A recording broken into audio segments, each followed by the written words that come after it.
तो एक बार भगवान कृष्ण ने गरुड़ जी को हनुमान जी को लेने के लिए भेजा कि हनुमान जी, वो गरुड़ जी आप जाओ, त्रेता युग के मेरे एक भक्त हैं हनुमान, जरा उनको लेकर के आओ कि भगवान कृष्ण ने बुलाया है। तो गरुड़ जी आ गए। अब गरुड़ जी कोई छोटी मोटी चीज नहीं है। गरुड़ जी हमारे वेदात्मा हैं जैसे, और ज्ञानी बहुत बड़े हैं गरुड़ जी भी। जैसे कोई मिट्टी का घड़ा बनाते हैं तो वो घड़ा पूरा मिट्टी में होता है, ऐसे ही गरुड़ जी ज्ञान में हैं। और गरुड़ जी को जब जब अभिमान आता है तो भगवान उनका भी ये अभिमान दूर करते हैं। एक कथा आती है, महाराज श्री ने बताई होगी, गजेंद्र मोक्ष की। तो जब गजेंद्र ने भगवान को पुकारा था तो भगवान को बहुत जल्दी जाना था गजेंद्र को बचाने। तो भगवान जब भी चलते हैं तो गरुड़ के ऊपर बैठकर ही चलते हैं। तो भगवान ने गरुड़ जी की तरफ देखा तो भगवान को लगा कि आज तो गरुड़ जी के चेहरे पर दम्भ दिखाई दे रहा है, अभिमान दिखाई दे रहा है। वो सोच रहे हैं कि भगवान भी कहीं भी जल्दी जाते हैं तो मेरे पर ही सवार होके जाते हैं, मैं ही लेके जाता हूं। भगवान ने कहा गजराज को तो बाद में बचाएंगे, पहले गरुड़ जी को तो अभिमान रूपी ग्रह ने पकड़ लिया, तो पहले तो गरुड़ जी को बचाएं। तो भगवान उठ करके आए और भगवान ने अपनी एक उंगली गरुड़ जी के ऊपर रख दी कि गरुड़ जी उड़ के दिखाओ। अब गरुड़ जी बोले प्रभु मजाक क्यों करते हो, बैठो पहले जब उड़ूंगा। भगवान ने कही नहीं, आज तुम मेरी उंगली को ही उड़ाओ। तो जैसे ही भगवान ने उंगली रखी, अब गरुड़ जी उड़ने लगे, पंख फड़फड़ाने लगे और पूरी सामर्थ्य लगा ली, लेकिन एक तिल भर भी हिल नहीं पाए गरुड़ जी।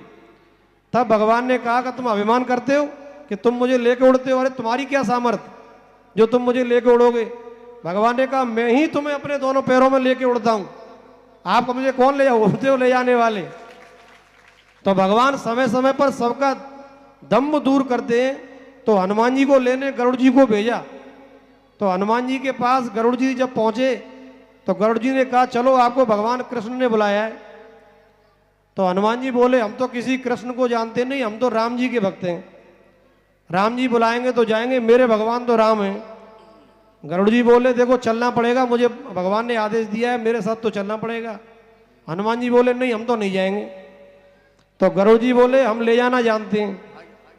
तो गरुड़ जी ने थोड़ा सा हनुमान जी से प्रयास किया तो हनुमान जी ने पकड़ के ऐसा फेंका गरुड़ जी को कि अयोध्या वहां पे आके, गुजरात में आके, समुद्र में, द्वारका में आके गिरे गरुड़ जी।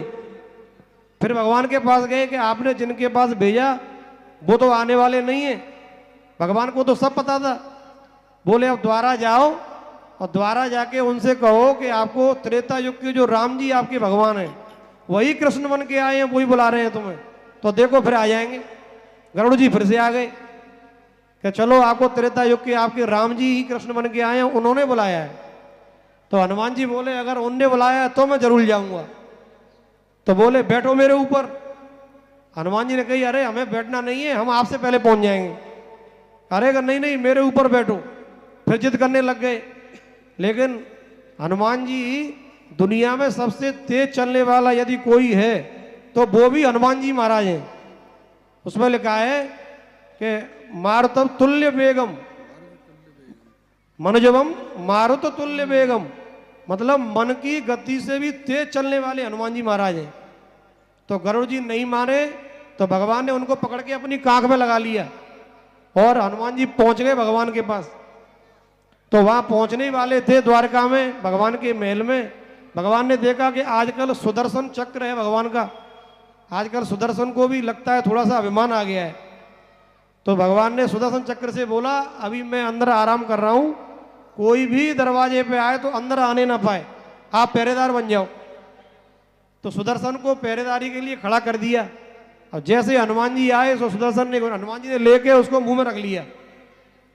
अब तो भगवान जी जैसे ही अंदर हनुमान जी को बुलवाया तो भगवान ने अपनी रानियों के साथ हनुमान जी का बड़ा स्वागत किया। अब भगवान ने बोली भाई सुदर्शन कहाँ है और गरुड़ जी कहाँ है हमारे, हनुमान जी से पूछा। तो गरुड़ जी को तो यहाँ से निकाला हनुमान जी ने और सुदर्शन को अपने मुंह से निकाल के बाहर का, ये रहे आपके सुदर्शन। तो भगवान ने उन दोनों का अभिमान दूर कर दिया। फिर उन्होंने हनुमान जी को अपने बगीचे में भेजा। वहाँ भी कुछ लोगों को थोड़ा सा अभिमान आ रहा था। भगवान ने कही जरा हनुमान जी को ले जाओ, थोड़ा वहाँ पर फल वगैरह खा के आएंगे।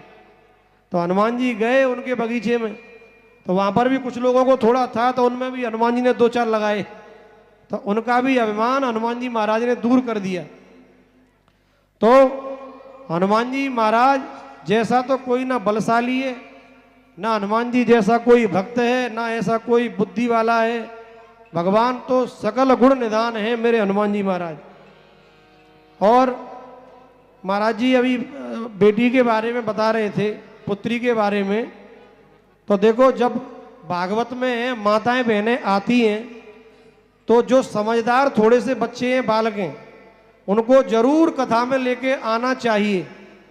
क्योंकि जो बच्चा कथा में आएंगे तो वो जानेंगे कि हमारे राम कौन है, हमारे कृष्ण कौन है, भागवत क्या है, रामायण क्या है, हमारा धर्म क्या है। क्योंकि बच्चा जो जीवन में देखता है वो जरूर करता है।